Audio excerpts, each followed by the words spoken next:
এখন আর সাহস কেউ করবে না, এখন আর সাহস করবে না। এই জন্য তো দাড়ি কেটে পালাচ্ছিল।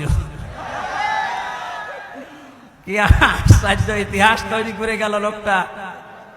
তাহলে বোঝা যাচ্ছে এই দাড়ি এটা মেকি দাড়ি, মানুষকে ধোকা দিয়ে বোকা বানিয়ে কোটি কোটি টাকার মালিক হয়েছে এই দাড়ি দেখিয়ে। নাম দিয়েছে কি? দরবেশ বাবা। এই যদি হয় দরবেশের অবস্থা, বাকি যেগুলো কিনছে ওদের চরিত্র কি?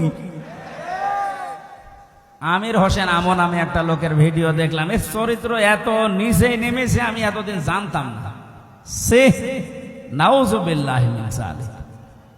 এদের সর্বোচ্চ নেতার যদি এই অবস্থা হয়, বাকিগুলো যে কোথায় যে টাল হয়ে পড়ি আছে আল্লাহ ছাড়া আর কেউ জানে। কয়েকজনের একটু ফাঁস হয় বলে আমরা জানি, ওদের প্রত্যেকের চরিত্র এরকম।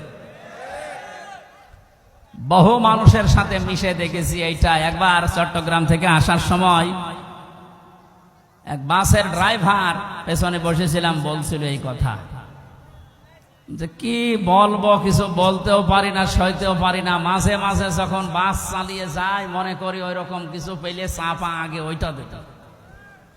কত রাগ একটা মানুষের তৈরি হলে এ কাজ করতে পারে বলেন তো? যদিও হত্যার পক্ষে আমি না, কিন্তু ঝিনাইদহ শহরে একজনের লাশ দেখলাম টাঙিয়ে জুতা দিয়ে পিটাচ্ছে। একটা মানুষকে কত ঘৃণা করলে লাশ টাঙিয়ে, তাও উলঙ্গ করে টাঙিয়ে রেখেছে। এরপরও আপনার লজ্জা হয় না? এরপরও সাপোর্ট করেন জালেমদের। আপনার তো বিবেক মরে গেছে।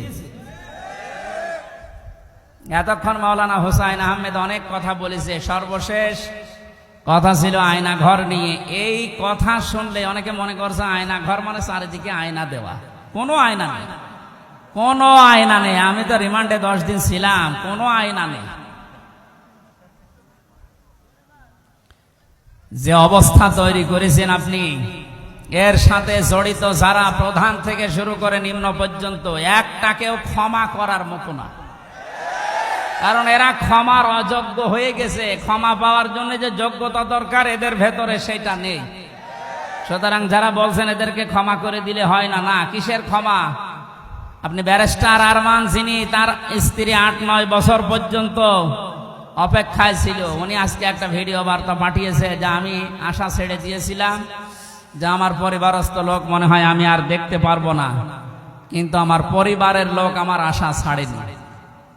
আপনি এই দৃশ্যটা একটু সামনে নিয়ে নিজের সাথে মিলান তো। আপনার জীবনেও কোনোদিন জালেমদের ক্ষমা করতে মনে চাইবে? কখনো চাইবে না। মানে বাস্তবতা টের পাচ্ছেন না। তাই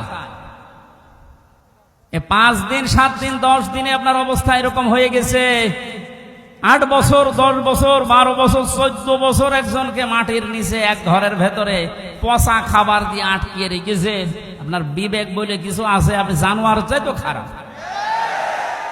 মনে করলাম তাফসীর করবো কি করে? দৃশ্যগুলো সব এখন চোখের সামনে ভাসতেছে।